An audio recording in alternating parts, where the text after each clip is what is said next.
Hello everyone, मैं मिथुन सिंह स्वागत करता हूं आप सभी का। आशा करता हूं आप सभी बहुत अच्छे होंगे। बात करेंगे सिद्धू कानू मुर्मू पीजी सेमेस्टर 2 के प्रीवियस ईयर क्वेश्चन पेपर के बारे में। पेपर आपका हो चुका है और ये जो पेपर है वो पॉलिटिकल साइंस का पेपर है। सेशन था आपका 2022 का। एक्चुअली एग्जाम आपका 2022 में हुआ है। पेपर नंबर ये 6 है। आगे बढ़े उससे पहले मैं आपको बता दूं, पॉलिटिकल साइंस के जितने भी पिछले 5 साल के क्वेश्चन पेपर हैं वो आपको 69 रुपीज़ में अवेलेबल करा दिया जाएगा, ताकि आप अपनी तैयारी ठीक ढंग से कर पाएँ। दूसरी बात, 199 रुपये में आपको जो है सजेशन प्रोवाइड कर दिया जाएगा। सजेशन यानी कि वेरी वेरी इंपॉर्टेंट क्वेश्चन, ऐसे क्वेश्चन जो एग्जाम में आ सकते हैं और डेफिनेटली आएंगे भी, उसका आंसर आपको हिंदी इंग्लिश दोनों में प्रोवाइड कर दिया जाएगा। एक्चुअली आपका हिंदी होगा तो हिंदी में मिलेगा, इंग्लिश चाहिए तो इंग्लिश में आपको ये प्रोवाइड कर दिया जाएगा।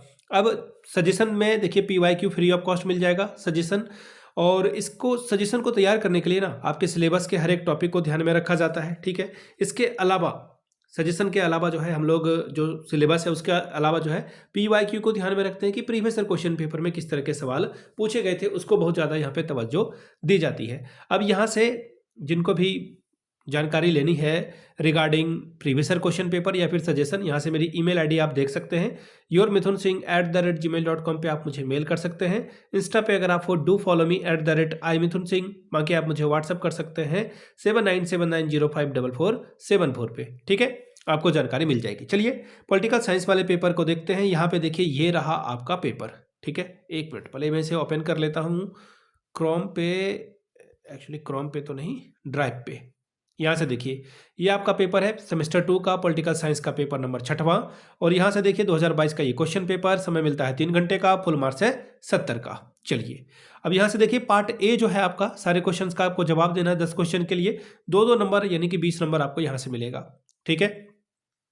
और ऑब्जेक्टिव सवाल है, हालांकि अब ऑब्जेक्टिव सवाल नहीं पूछे जाते हैं, लेकिन हो सकता इससे आइडिया आपको लगेगा कि सवाल कहाँ कहाँ से बन सकते हैं। पहला सवाल देखिए क्या बोला गया है, by which act communal electoral system was introduce, यानी कि किस अधिनियम के द्वारा भारत में सांप्रदायिक चुनाव प्रणाली की प्रारंभ यानी शुरुआत की गई थी, ठीक है। तो 1909 से में जो है इसकी शुरुआत की गई थी। ऑप्शन नंबर 2 आपका सही जवाब होगा। अगला सवाल है, Indian constituent assembly was organised through which plan, यानी कि भारतीय संविधान सभा का गठन किस योजना के आधार पर हुआ था। पहला है क्रिप्स मिशन, फिर है बेबल मिशन, फिर है माउंटेन मिशन के द्वारा। तो देखिए इसका जो चौथा ऑप्शन है वो भी देख लीजिए, कैबिनेट मिशन, और आंसर भी यही होगा। 1946 में जो है कैबिनेट मिशन के द्वारा ही जो है ये जो आपका सत्ता हस्तांतरण है, यानी कि सत्ता यानी उसे आप क्या कहोगे, भारत की जो आज़ादी है वैसा ही समझ सकते हो आप। तो ऑप्शन नंबर सी जो है आपका सही हो जाएगा, चौथा नंबर सही है, ठीक है। चलिए अगला सवाल देखिए क्या बोला गया है, When any public servant fails to perform his public duties, then High Court and Supreme Court issues writ of। जब कोई पदाधिकारी अपने सार्वजनिक कर्तव्य का निर्वाह नहीं करता है तो उच्चतम या फिर उच्च न्यायालय, सर्वोच्च न्यायालय के द्वारा कौन सा लेख जारी किया जाता है, ठीक है, ये पूछा गया है। तो देखिए परमादेश उसे कहते हैं, ठीक है। रिट ऑफ द मैंडम्स जो है जारी किया जाता है। ऑप्शन नंबर 1 आपका सही होगा। अगला सवाल question number D, emergency declare by the article 352 has to be passed by special majority of a parliament. देखिए बोला गया है अनुच्छेद 352 के अंतर्गत घोषित आपातकाल को संसद की विशेष बहुमत से इसकी स्वीकृति आवश्यक होगी 1 महीने के अंदर, ठीक है, या फिर 2 महीने के अंदर, फिर बोला गया है 6 सप्ताह के अंदर, या फिर 6 महीने के अंदर। तो देखिए इसका जो आंसर हो जाएगा वो 1 महीने के अंदर आपको ये काम कर लेना होता है। चलिए अगला सवाल है, इंडियन पार्लियामेंट मीन्स, भारत के संसद से क्या अभिप्राय है, राज्यसभा, लोकसभा, या फिर राज्यसभा और लोकसभा, राज्यसभा, लोकसभा या फिर प्रेसिडेंट। तो देखिए ये जो संसद है पार्लियामेंट का मतलब होता है 3, सबसे पहले लोकसभा होगा, फिर राज्यसभा होगा और फिर प्रेसिडेंट यहाँ पर आएंगे। तीनों मिलकर जो है किसी भी विधेयक को जो है पारित करते हैं। मान्यता देने के लिए सारी चीज़ों से गुजरना होता है। तो ऑप्शन 4 आपका सही जवाब होगा। अगला सवाल है, राज्यसभा क्या है, एक परमानेंट हाउस है, बिल्कुल ये परमानेंट हाउस है। Has a maximum life of 6 years, बिल्कुल सही बात है। Has a maximum life of 5 years, 6 years है, 5 ईयर तो नहीं होगा। हैज़ नो फिक्स्ड लाइफ, ठीक है। तो यहाँ पे तो answer no no no no no no, actually यहाँ राज्यसभा के बारे में पूछा जा रहा है, राज्यसभा के मेंबर के बारे में नहीं पूछा जा रहा है। तो पहला ऑप्शन सही होगा, यह परमानेंट हाउस है, ये कभी भंग नहीं होता है। अगला सवाल है question number G, who introduce the objective resolution in constituent assembly. संविधान सभा में जो उद्देश्य प्रस्ताव किसने लाया था? डॉक्टर राजेंद्र प्रसाद ने, जवाहरलाल नेहरू ने, सरदार पटेल ने या फिर बी आर अम्बेडकर ने? तो देखिए इसका आंसर हो जाएगा जवाहरलाल नेहरू, ऑप्शन नंबर 2। आगे बढ़ेंगे नेक्स्ट क्वेश्चन की ओर। नेक्स्ट क्वेश्चन देखिए आपके सामने क्या बोला गया है। Which article of the Indian constitution deals with the appointment of a prime minister? भारतीय संविधान के किस अनुच्छेद में प्रधानमंत्री की नियुक्ति संबंधी प्रावधान आपको देखने को मिलेगा? तो आर्टिकल 75 के ए सेक्शन में आपको ये देखने को मिलेगा, ऑप्शन नंबर 2।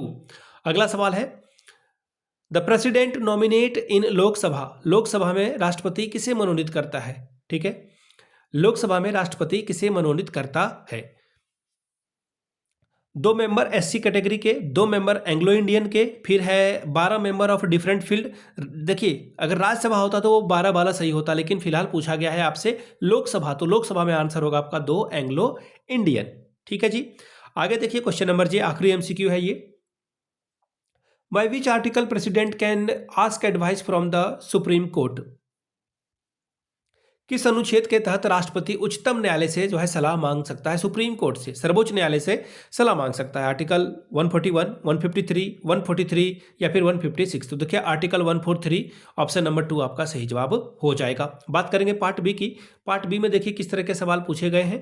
सबसे पहले यहाँ से आप देख लीजिए, जो है आपको 4 सवालों का जवाब देना है 5-5 नंबर के लिए 250 वर्ड में। पहला सवाल है, क्या बोला गया है कि भारत सरकार अधिनियम 1935 के 5 प्रावधानों को बताएं, यानी कि 5 provisions of government of India act 1935। अगला सवाल है, make a difference between territorial and provision, यानी कि उत्प्रेषण और प्रतिशोध के बीच में, जो प्रतिषेध के बीच में जो अंतर है वो आप बताएंगे। अगला सवाल है, what do you mean bye positive discrimination, यानी कि सकारात्मक भेदभाव से आप क्या समझते हैं? 5वां सवाल, what do you mean by public interest litigation, जनहित याचिका से आप क्या समझते हैं? PIL आपने सुना होगा नाम इसका, ये फुल फॉर्म है इसका। अगला है, व्हाट इज प्रिवेंटिव डेबिटेचर, यानी कि निवारक निरोध है वो क्या है वो बताएं आप। शून्यकाल, यानी कि what is 0R। Next question है देखिए, राज्य के नीति निर्देशक तत्व में गांधीवादी सिद्धांतों के बारे में बताएं, यानी कि Gandhian principle of direct principle का जो है बताना है आपको। अगला है, what do you mean by secularism, पंथ निरपेक्षता से आप क्या समझते हैं? बात करेंगे पार्ट सी की। 2 सवाल आपको करने हैं 500 वर्ड में, यानी कि 30 नंबर आपको यहां से मिलेगा। 500 वर्ड में लिखना है आंसर। पहला है, fundamental right and direct principle of a state policy are tools of a social justice and change, discuss. मौलिक अधिकार और राज्य के नीति निर्देशक तत्व सामाजिक न्याय और बदलाव के यंत्र हैं, इसकी विवेचना करें। अगला सवाल देखिए क्या बोला गया है, the parliamentary system in India is changing towards prime ministerial system during Narendra Modi rule, discuss. Narendra Modi के कार्यकाल में संसदीय व्यवस्था प्रधानमंत्री व्यवस्था में बदल रही है, इसकी विवेचना करें। अगला सवाल है question number 2, discuss the role of governors in India, भारत में राज्यपालों की भूमिका की विवेचना करें। Question number 13, discuss judicial activities by the Indian judiciary, भारतीय न्यायपालिका द्वारा न्यायिक सक्रियता की विवेचना कीजिए। तो ये था आपका पेपर नंबर 6 और ये सेमेस्टर 2 का क्वेश्चन पेपर था। पिछले 5 साल के जितने भी क्वेश्चन पेपर हैं वो आपको 69 में अवेलेबल करा दिए जाएंगे। दूसरी बात, 199 रुपये में आपको सजेशन मिल जाएगा। यहाँ से मेरी ईमेल आईडी आप देख लें, yourmithunsingh@gmail.com पे आप मुझे मेल कर सकते हैं। इंस्टा पे अगर आप हो, डू फॉलो मी @imithunsingh, बाकी आप मुझे व्हाट्सअप कर सकते हैं 7979054474 पे। वीडियो को आपने यहाँ तक देखा, प्यार दिया, इसके लिए आप सभी का बहुत बहुत शुक्रिया। Have a good day.